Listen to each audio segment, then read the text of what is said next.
de recogimiento, la joven respondió, pero, mi desvelado amigo, ¿no me consideráis como vuestra propia hija?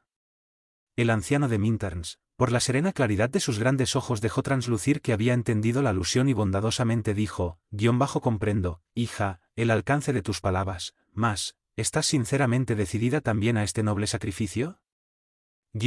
¿Cómo no, si alrededor de mí surgen las más temibles persecuciones? Sí, tus nobilísimas acciones me dan a entender que debo confiar en lo que resuelvas. Pues bien, si tu espíritu se siente dispuesto a la lucha por el Evangelio, no vacilemos en prepararte los caminos futuros. Te quedarás en esta casa todo el tiempo que desees, aunque estoy convencido de que no tardará mucho el momento de mi viaje para el más allá. Mañana mismo te vestirás con tu nuevo traje, con el fin de facilitar tu partida para África en el momento oportuno. A los ojos del mundo serás mi hijo. Mañana haré venir a esa casa al pretor de Minturns con el fin de que él se ocupe de tu situación legal en el caso de que yo fallezca. Tengo el dinero necesario para que te marches a Alejandría y antes de morir te dejaré una carta de presentación para Epifanio, como mi sucesor legítimo en la sede de nuestra comunidad. Allá tengo invertidos todos los ahorros que conseguí llevar de Roma en otros tiempos. Es posible que no te pongan obstáculos para que te entregues a una vida de reposo espiritual en plegaria y meditación, durante los años que quisieres. Epifanio es un espíritu enérgico y algo dogmático en sus concepciones religiosas, pero ha sido mi amigo y mi hermano por largos años, durante los cuales nos unieron en esta vida las mismas aspiraciones. A veces suele ser riguroso en sus decisiones mostrando una tendencia hacia el sacerdocio organizado, lo que el cristianismo de los apóstoles del Señor, mas, si algún día fueres herida por sus austeras resoluciones de jefe, acuérdate de que la humildad es el mejor tesoro del alma y la llave maestra de todas las virtudes, y recuerda la suprema lección de Jesús crucificado en el madero. En todas las situaciones la humildad puede servir como elemento básico de solución de cualquier problema, sí, amigo mío, me siento abandonada y sola en el mundo y temo el asedio de los hombres pervertidos. Jesús me perdonará la decisión de adoptar otro traje a los ojos de nuestros hermanos de la tierra, pero por su infinita bondad, Él conoce las apremiantes necesidades que me compelen a tomar esta insólita actitud. Además, prometo en nombre de Dios honrar la túnica que posiblemente vestiré en Alejandría al servicio del Evangelio. Llevaré conmigo al hijito que el cielo me concedió, y le suplicaré a Epifanio que me permita velar por él en tierra africana, bajo las bendiciones de Jesús. Que el Maestro bendiga tus buenos propósitos, hija, respondió el anciano con una expresión de sereno júbilo. Ambos se sentían dominados por una intensa alegría interior, como si fueran dos almas profundamente hermanadas desde otros tiempos, en un reencuentro feliz después de prolongada ausencia. Ya los gallos de Minturns saludaban a los primeros albores la madrugada. La joven Patricia besó las manos de su anciano benefactor con los ojos llenos de lágrimas, y se dispuso al reposo nocturno con el alma satisfecha, sin la angustiosa preocupación por el día siguiente, agradeciendo a Jesús con una plegaria de amor y de reconocimiento. Al otro día, la gente pobre de aquel arrabal de Minturns se enteró de que un hijo del anciano había llegado de Roma para asistirlo en sus últimos días. Aprovechando los trajes antiguos que su benefactor le había ofrecido para resolver la situación, Celia no vaciló en tomar la nueva vestimenta por huir de la persecución irreverente de cuantos podrían abusar de su fragilidad femenina. El anciano Mariño la presentó a los pocos vecinos que se interesaban por su salud, como un hijo muy querido, y les explicaba que había enviudado recientemente y que le había llevado un nieto para iluminar las sombras de su desolada vejez. La hija de Patricios, transformada por la fuerza de las circunstancias en un garboso joven imberbe, se ocupaba con cariño de todas las tareas domésticas, procurando atender al generoso anciano con la más desvelada solicitud. Un hecho, sin embargo, golpeó amargamente el corazón sensible de Celia. Fuese por el trato deficiente que había recibido hasta allí, o por las privaciones soportadas en tantas millas de camino, el pequeñito comenzó a desmejorar y presentó rápidamente todos los síntomas de una muerte inevitable. El anciano empleó en vano todos los recursos a su alcance para asegurar la vacilante vida del inocente. Tocada en las fibras más sensibles de su corazón por las revelaciones del abuelo con respecto a la personalidad de Ciro, la joven sentía profundamente dolorida la repercusión de todos los padecimientos físicos del pequeñito. Deseaba salvar su existencia con todas sus amorosas fuerzas para arrebatarlo de las garras de la muerte, pero en vano mezcló lágrimas y plegarias en sus arrebatos emotivos. Mientras velaba su agonía, la criatura parecía hablarle a su alma cariñosa y sensible con una mirada fulgurante y profunda, en la cual predominaba la expresión de un dolor extraño e indefinible. Por fin, Después de una noche de penoso insomnio, Celia le rogó a Jesús que hiciese cesar, por su misericordia, aquel cuadro de intensa amargura. Llena de fe imploraba al Cordero de Dios que recondujese a su bien amado al plano espiritual, si esos eran sus inescrutables designios. Ella, que tanto lo amaba y tanto se había sacrificado para que no se apagara la luz de su vida, se resignaría a las decisiones de lo alto, como en el día en lo viera marchar al sacrificio, expuesto a la perversidad de los hombres impíos. Como si su dolorosa plegaria, llena de lágrimas de fe y esperanza en la bondad del Señor, hubiera sido escuchada, él. Inocente cerró los ojos de la carne para siempre al despuntar la aurora, como a su corazón fuese una golondrina celeste que, recelosa de los inviernos rigurosos del mundo, se hubiera remontado veloz hacia el paraíso. Sobre su rígido cuerpecito, la hija de Elvidio expresó su intraducible dolor con lágrimas ardientes, experimentando la amargura de sus esperanzas deshechas y de sus sueños maternos desmoronados. Por suerte estaba allí la palabra sabia y evangélica del anciano de Minturns para sacarla de todos los abatimientos, y después de la angustiosa hora de la separación, ella procuró entronizar la nostalgia en el santuario de sus plegarias humildes y fervorosas. Sí, su afectuoso corazón sabía que Jesús no desampara nunca a las ovejas perdidas en los abismos del mundo, y refugiándose en la oración esperó que llegasen de lo alto todos los recursos espirituales necesarios para su consuelo. Los humildes vecinos se impresionaron sobremanera con aquel joven, de cuyo semblante delicado se irradiaba una tierna simpatía mezclada con una permanente tristeza, que le daba a su personalidad singulares encantos.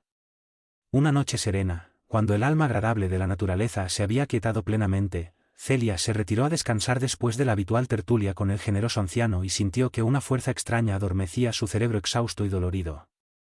A poco, sin darse cuenta por la sorpresa y el aturdimiento, se vio delante de Ciro, que le extendía sus manos afectuosas con una mirada de súplica y de reconocimiento intraducible.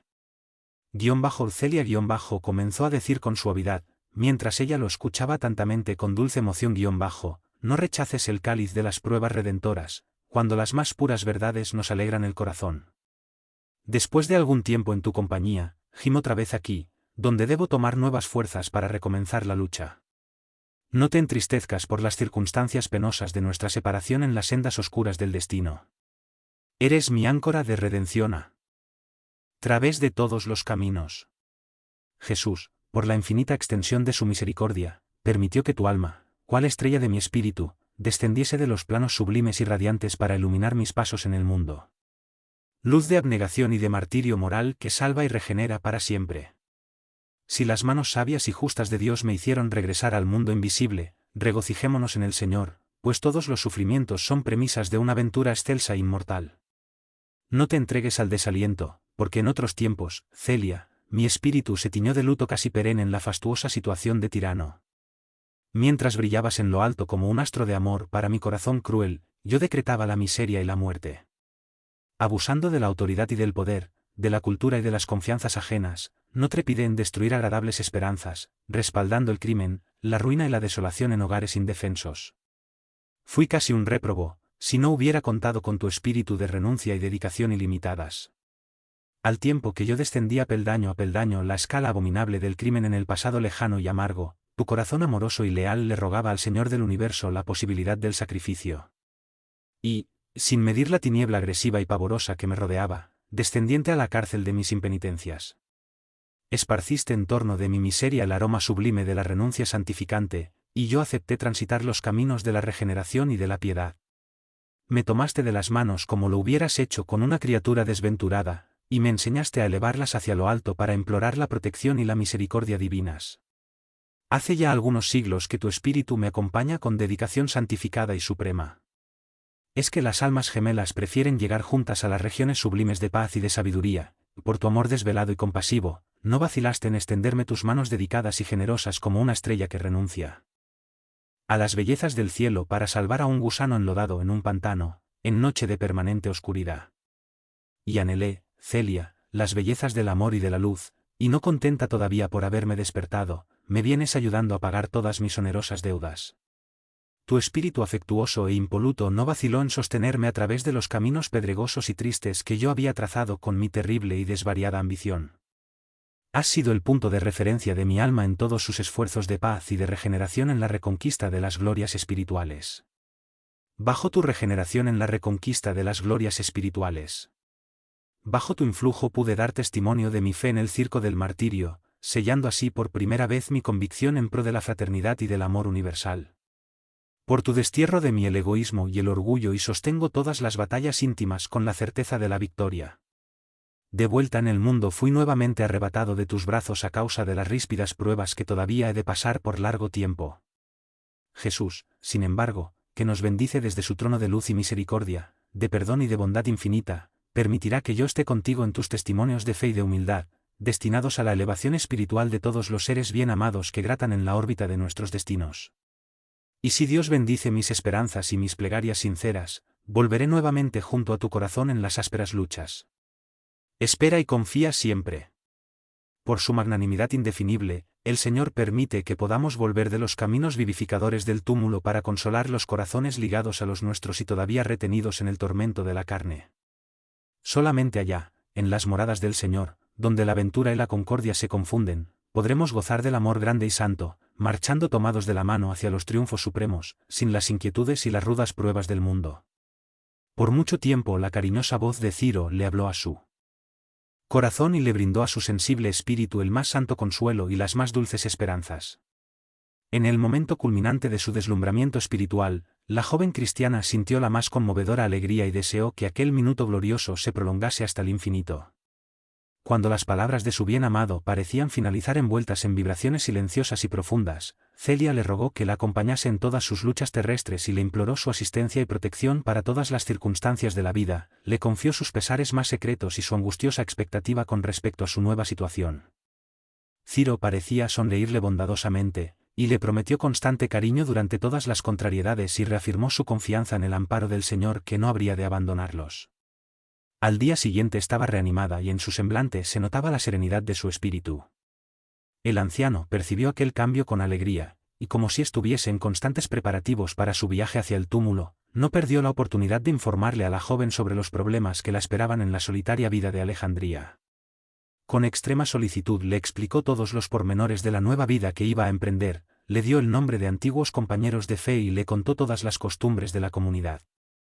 Celia, con traje masculino, escuchaba su palabra y benevolente, con el íntimo deseo de prolongar indefinidamente aquella trémula vida, para no separarse más de ese corazón generoso y amigo, pero al contrario de sus más caras esperanzas, el estado del anciano se agravó repentinamente.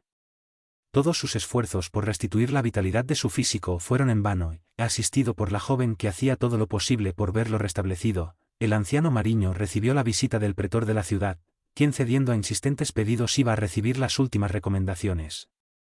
Presentando a la joven como su hijo, el moribundo, ordenó que le fueran entregados todos sus exiguos ahorros y le dijo que él debía partir hacia el África, inmediatamente después de que se produjera su muerte. Mariño le interpeló la autoridad, después de las necesarias anotaciones ¿es posible que este joven participe de tus supersticiones? El generoso anciano comprendió el alcance de la pregunta y respondió con tranquilidad, con respecto a mí, no es preciso que hagamos referencia a mis convicciones religiosas, conocidas aquí por todos desde que entré en esta casa. Soy cristiano y sabré morir íntegro en mí. En cuanto a mi hijo, que deberá partir para Alejandría con el propósito de ocuparse de nuestros intereses, tiene el espíritu libre para escoger la idea religiosa que más le convenga. El pretor miró con simpatía al joven triste y abatido y exclamó: en buena hora. La autoridad se despidió del moribundo, cuya vida parecía presta a extinguirse y les dejó a ambos la necesaria libertad para que cambiaran las últimas impresiones. Entonces Mariño hizo ver a su protegida que aquella respuesta hábil estaba destinada a hacer que el pretor de Minturns cumpliese su voluntad sin oposición dentro de las disposiciones legales, y la recomendó todas las precauciones que su muerte exigiría a causa de su inexperiencia. Celia escuchaba sus exhortaciones roncas y entrecortadas con gran pesadumbre, pero como en todas las circunstancias de su vida, confiaba en Jesús. Después de una dolorosa agonía de largas horas, en la que la hija de Elvidio vivió momentos de indescriptible emoción, el generoso Mariño abandonó el mundo después de una prolongada existencia, llena de pasajes terribles y penosos. Con lágrimas, sus ojos se cerraron para siempre al declinar el día.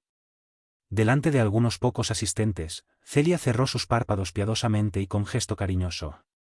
Se arrodilló como si quisiese transformar las brisas de la tarde en mensajeras de su apelación al cielo, y dejó que su corazón se diluyese en lágrimas de nostalgia, suplicando a Jesús que recibiese al benefactor en su reino de maravillas, concediéndole un rincón de paz, donde el alma exhausta pudiera olvidar las dolorosas tormentas de la existencia material. Dada su calidad de cristiano confeso, el anciano de Minterns tuvo una sepultura más que sencilla, que la hija del patricio llenó con las flores de su afecto y sumergida en la sombra de una soledad casi absoluta. A los pocos días el pretor le entregó la pequeña suma que Mariño le había dejado, un poco más que lo suficiente para el viaje hacia el África distante. Y, en una radiante mañana de primavera, con su triste e inalterable serenidad interior, la joven cristiana, después de una plegaria larga y angustiosa sobre las tumbas humildes del pequeño y del anciano, a quienes les rogó protección y asistencia, ocupó el lugar que le correspondía en una galera napolitana que periódicamente llevaba pasajeros hacia Oriente.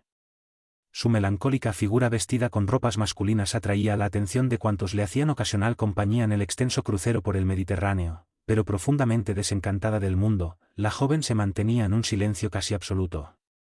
El desembarco en Alejandría se realizó sin incidentes dignos de mención. Siguiendo las recomendaciones de su benefactor y las de los que lo conocían en la ciudad, se enteró de que el monasterio quedaba a algunas millas de distancia, por lo que hubo de contratar a un guía hasta el lugar de su recogimiento. El monasterio, aislado, distaba de la ciudad más o menos 10 leguas en marcha de casi un día, a pesar de los buenos caballos atados al vehículo. La hija de Elvidio se enfrentó con el enorme y silencioso edificio en el crepúsculo, y le llamó la atención el aspecto del gran caserón entre la vegetación agreste. Sintió, sin embargo, un singular descanso mental en aquella soledad imponente que parecía acoger a todos los corazones desolados. Agitó el cordel que pendía de la puerta de entrada y escuchó a lo lejos el sonido de la pesada campanilla, cuyo extraño ruido parecía despertar a un gigante adormecido. A los pocos instantes los viejos goznes rechinaban pesadamente dejando entrever a un hombre vestido con una túnica de un ceniciento oscuro y de rostro grave y triste, el que interpeló a la muchacha transformada en un joven de melancólica fisonomía en estos términos: hermano, ¿qué deseas de nuestro retiro de plegaria y meditación? Vengo de Minterns y traigo una carta de mi padre destinada al señor Aufidio Prisco. ¿Aufidio Prisco? Preguntó el portero asombrado. Aquí no es el vuestro superior. ¿Os referís al padre Epifanio? Eso mismo. Escuchadme dijo el hermano portero complaciente ¿sois por ventura el hijo de Mariño, el compañero que partió de aquí hace cerca de 2 años con el fin de traeros a nuestro lugar de recogimiento? Es verdad. Mi padre arribó hace mucho tiempo a los puertos de Italia, donde nos encontramos, sin embargo, siempre enfermo, no logró la dicha de acompañarme a la soledad de vuestras meditaciones. ¿Murió? Inquirió su interlocutor, extremadamente admirado. Sí, entregó el alma al Señor hace ya muchos días. Que Dios lo tenga en su santa gloria. Dicho eso se puso a meditar un instante, como si tuviese el pensamiento sumido en fervorosas plegarias. Enseguida contempló con mucha ternura al joven humilde y triste y exclamó significativamente: ahora que ya sé de dónde venís y quién sois, yo os saludo en nombre de nuestro Señor Jesucristo. Que el maestro sea loado respondió la hija de Elvidio Lucio con sus modales sencillos. No reparéis en que a primera vista os haya recibido con prudencia. Atravesamos una época de intensas y amargas persecuciones, y los siervos del Señor que estudian el Evangelio deben ser los primeros en observar si los lobos llegan al redil con apariencia de corderos.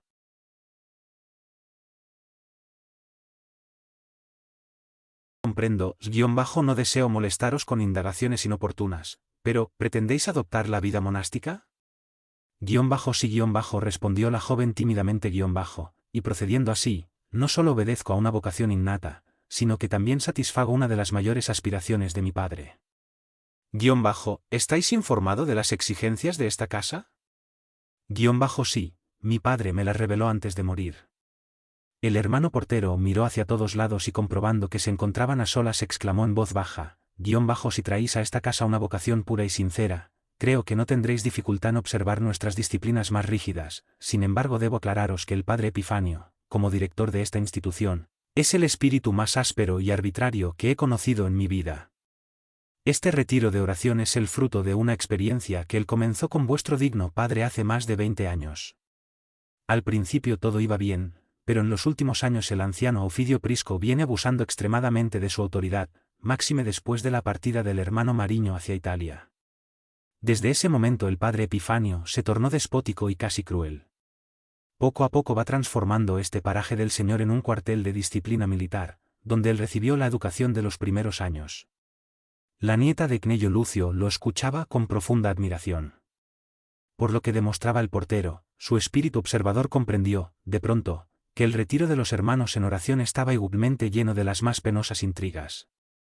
Mientras hacía estas reflexiones íntimas el hermano Felipe continuó, imaginad que nuestro superior ha transformado el carácter de todas las enseñanzas, dando lugar a las más increíbles extravagancias religiosas. En contraposición de las enseñanzas del Evangelio nos obliga a llamarlo, Padre o Maestro, nombres que el propio Jesús se negó a aceptar en su divina misión.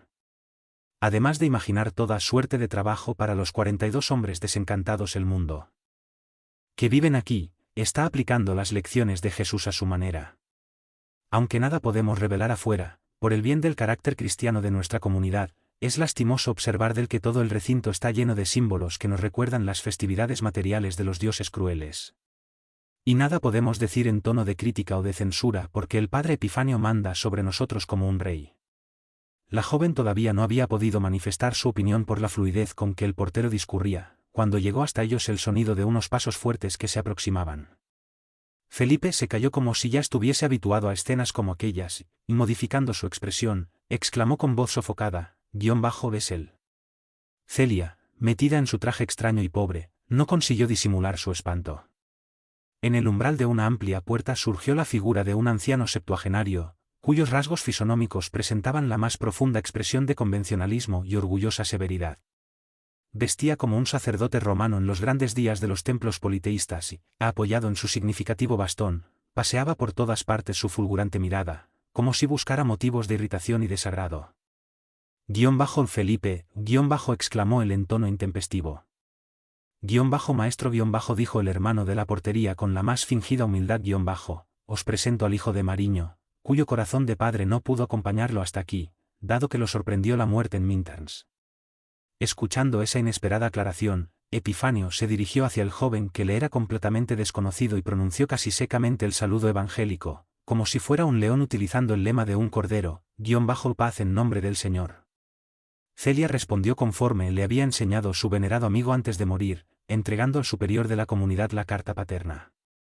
Después de mirar rápidamente el pergamino, Epifanio acentuó con austeridad, Mariño debe de haber muerto con todo su idealismo de cigarra. Y como si hubiera emitido ese concepto tan solo para sí mismo, agregó con expresión severa dirigiéndose a la joven, ¿deseas realmente permanecer aquí? Sí, padre mío, respondió el supuesto muchacho entre tímido y respetuoso, continuar las tradiciones de mi padre fue siempre un deseo desde mi infancia. Ese tono humilde agradó a Epifanio, que le habló en forma menos agresiva, sabes, sin embargo, que nuestra organización está constituida por cristianos convertidos que pueden cooperar en nuestros esfuerzos no solamente con el valor espiritual, sino también con los recursos financieros imprescindibles para nuestras realizaciones. ¿Tu padre no te dejó algún peculio después de haber bajado al sepulcro en Minterns? Mi herencia se redujo apenas al capital indispensable para viajar hasta Alejandría. Sin embargo, acentuó inocentemente mi padre me reveló hace tiempo que su pequeña fortuna fue depositada aquí, y me aseguró que la administración de la casa me acogería en recuerdo de sus servicios. Replicó Epifanio evidenciando contrariedad fortuna por fortuna, todos los que descansan en este retiro la tuvieron en el mundo y trajeron sus mejores valores para esta casa. Más, padre mío imploró Celia con sincera humildad si existen aquí los que descansan deben existir igualmente los que trabajan. Si no tengo dinero, tengo fuerzas para servir a la institución en cualquier cosa. No me neguéis la realización de un ideal por tanto tiempo acariciado. El superior parecía conmovido y replicó con énfasis, está bien. Haré por ti cuanto esté a mi alcance. Y mandando a Felipe al interior en busca de un gran libro de apuntes, inició un minucioso interrogatorio, ¿tu nombre? El mismo de mi padre. ¿Dónde naciste? En Roma. ¿Dónde recibiste el bautismo? En Minterns. Y después del detallado cuestionario, Epifanio le habló secamente, investido de una austera superioridad, atendiendo a tu vocación y en memoria de un antiguo compañero, te quedarás con nosotros trabajando en las tareas de la casa. Quiero, sin embargo, aclararte que aquí adentro hago cumplir rigurosamente el Evangelio del Señor de acuerdo con mi voluntad inspirada en lo alto. Después de muchos años de experiencia llegué a la conclusión de que el pensamiento evangélico habrá de organizarse según las leyes humanas o no podrá sobrevivir en la mentalidad del futuro. Los cristianos de Roma como los de Palestina padecen de una hipertrofia de libertad que los lleva instintivamente a la expansión de todos los absurdos. Aquí, sin embargo, la disciplina cristiana se caracteriza por la abdicación total de la propia voluntad. La joven lo escuchó serenamente sin expresar sus impresiones de cuanto le era dado observar. Luego Epifanio la condujo hacia el interior y le presentó a los demás compañeros. Transformada en el hermano Mariño, Celia comenzó a vivir una vida nueva, singular y desconocida. El amplio monasterio donde se reunían más de 4 decenas de cristianos ricos desilusionados del mundo, constituía uno de los puntos de partida en el siglo II del catolicismo y del sacerdocio organizado sobre bases económicas, que anulaban el florecimiento del mesianismo. Reparó que allí no existía la simplicidad de las catacumbas. La simbología pagana parecía invadir todos los ambientes de la casa. Aquellos cristianos convertidos no dirigían las fórmulas de oración a sus antiguos dioses, pero por todas partes pendían cruces grandes y pequeñas talladas en mármol o en madera, esculpidas de diversas formas. Había salas de oración con imágenes de Cristo de marfil y de cera plateada, durmiendo inertes entre un verdadero tufo de rosas y violetas. El culto exterior del politeísmo parecía redivivo, indestructible e ineluctable. Para su mantenimiento, ella notaba la misma intriga de los padres flamíneos de Roma, y le parecía que allí el Evangelio era un mero pretexto para resucitar las creencias muertas. El espíritu formalista de Epifanio procuraba dotar al establecimiento de todas las convenciones imprescindibles. Una campana anunciaba el cambio de las meditaciones, la hora del trabajo, de las oraciones, de las reflexiones, y el tiempo destinado al reposo del espíritu. El sentido de espontaneidad que existía en las enseñanzas del Señor en Tiberíades, que conciliaba la posibilidad y la necesidad de los creyentes, había desaparecido. La disciplina implacable de Epifanio reglamentaba todos los servicios. Lo más interesante es que en aquellos remotos monasterios de África y de Asia, donde se refugiaran los cristianos temerosos de las inflexibles persecuciones de la metrópoli, ya existían las memouses horas de capítulo, o sea, la reunión íntima de todos los miembros de la comunidad, que daban cabida a las intrigas y a los puntos de vista individuales. Celia se extrañó de que dentro de una institución cristiana por excelencia pudiesen tener lugar aberraciones como esa, que venían directamente de los colegios romanos, donde adoctrinaban sacerdotes flamíneos o vestales, pero estaba obligada a aceptar las órdenes superiores sin dejar translucir su desencanto. Aunque condenaba tales manifestaciones nocivas del culto exterior, la hija de Elvidio conquistó enseguida la admiración y la confianza de todos por la rectitud de su proceder que evidenciaba los más elevados actos de humildad y comprensión del Evangelio. De trato amenísimo, con el encanto de sus palabras afables y amigas, el hermano Mariño se transformaba en el imán de todas las atenciones, haciendo aflorar el afecto más puro en aquella singular convivencia. Sin embargo, allí había alguien que sentía el más venenoso despecho en vista de su vida pura. Ese alguien era Epifanio, cuyo espíritu despótico y original se había habituado a mandar en todos los corazones con brutalidad y aspereza. La circunstancia de no encontrar nada que censurar en el hijo del antiguo compañero irritaba su espíritu tiránico. En las horas de capítulo observaba que las opiniones del hermano Mariño triunfaban siempre, por la sublime comprensión de fraternidad y de amor de que daban pleno testimonio. La joven, no obstante extrañarle sus actitudes, no podía comprender por su candidez espiritual, los modales rudos del superior. Cierto día, en la hora consagrada a las intrigas e indagaciones que antecedieron en el catolicismo al establecimiento de la confesión auricular, llena de austeridad y artificialismo, Epifanio hizo una larga prédica sobre las tentaciones del mundo, hablando de sus abominables caminos y de las tinieblas que rodean el corazón de los pecadores, envolviendo todo en su condenación y en su furia religiosa.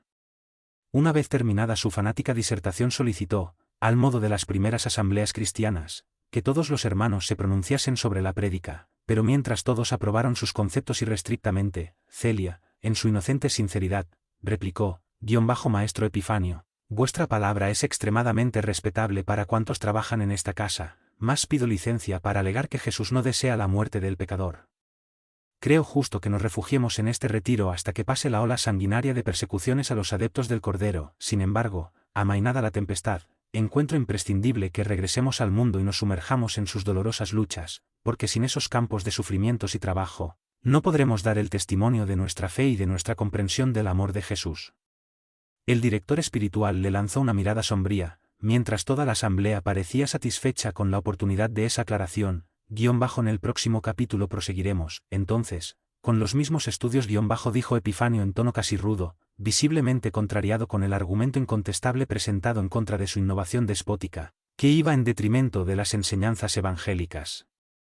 Al día siguiente el hermano Mariño fue llamado gabinete del superior, quien le habló en estos términos: Mariño, nuestro hermano Dioclecio, proveedor de esta casa desde hace más de 10 años, se encuentra enfermo, doliente, y yo necesito confiar ese cargo a alguien cuya responsabilidad me dispense de inspecciones y cuidados especiales.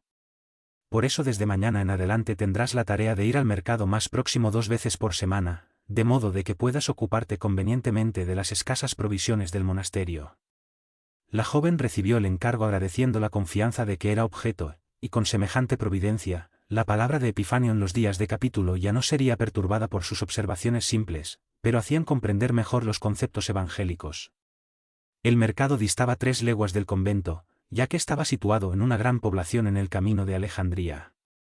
De ese modo, en su caminata a pie, cargando 2 enormes cestos, la hija del vidio estaba obligada a pernoctar en la única posada que había allí para esperar la mañana siguiente, cuando el mercado exhibía sus productos. Al principio aquellas jornadas semanales la cansaban mucho, pero poco a poco se fue habituando al nuevo género de obligaciones.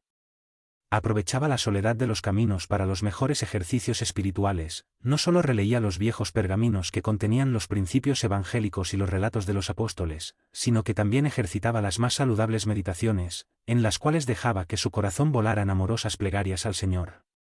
En el monasterio todos los hermanos la respetaban. Por sus actos y palabras era objeto del afecto general y así su espíritu recibía consideración y amor desvelado. Pasaron 3 años sin que un solo día diese prueba de desánimo, de indecisión o amargura o fuera causa de disturbios, consolidando cada vez más su fama de virtuosa. En la población más próxima donde iba para hacer las compras, en el mercado cumpliendo con su deber, todos apreciaban las generosas dotes de su alma, principalmente en la posada en que pernoctaba 2 veces por semana. Acontecía, sin embargo, que Menenio Tulio, el posadero, tenía una hija que se llamaba Bruneilda, la que había reparado en los bellos rasgos fisonómicos del hermano Mariño, los que la impresionaban sobremanera. En vano se ataviaba para provocar su atención, la que siempre estaba dirigida hacia los asuntos espirituales, y se irritaba íntimamente con su indiferencia, aunque cordial y fraterna.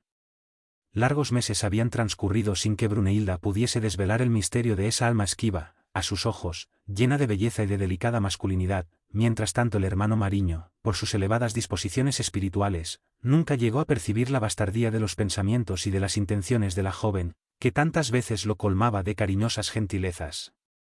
Fue entonces que Bruneilda, desengañada de sus propósitos inconfesables, trabó relación con un soldado romano amigo de su padre y de la familia, recién llegado de la capital del imperio y lleno de osadía y de actitudes insinuantes.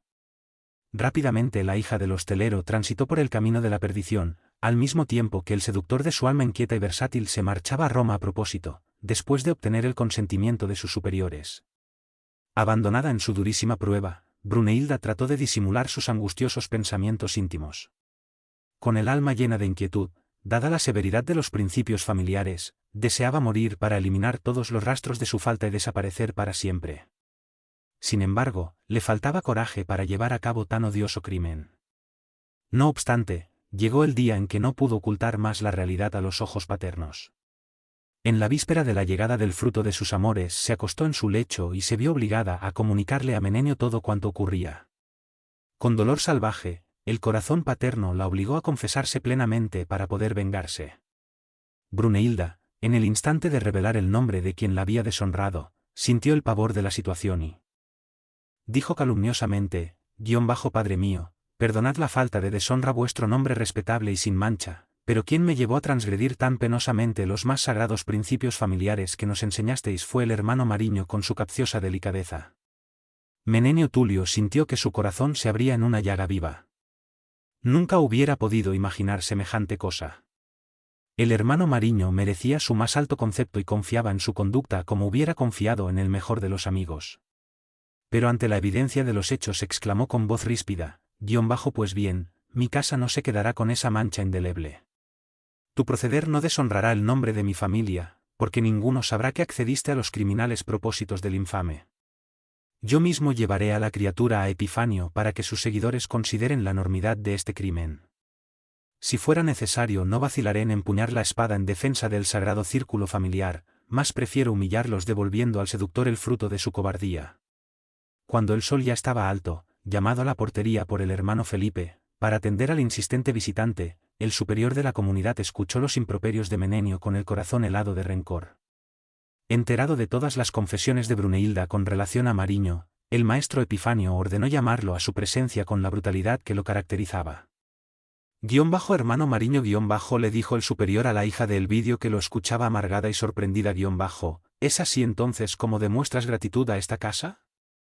¿Dónde están tus avanzadas concepciones del Evangelio que no te han impedido cometer tan nefando delito?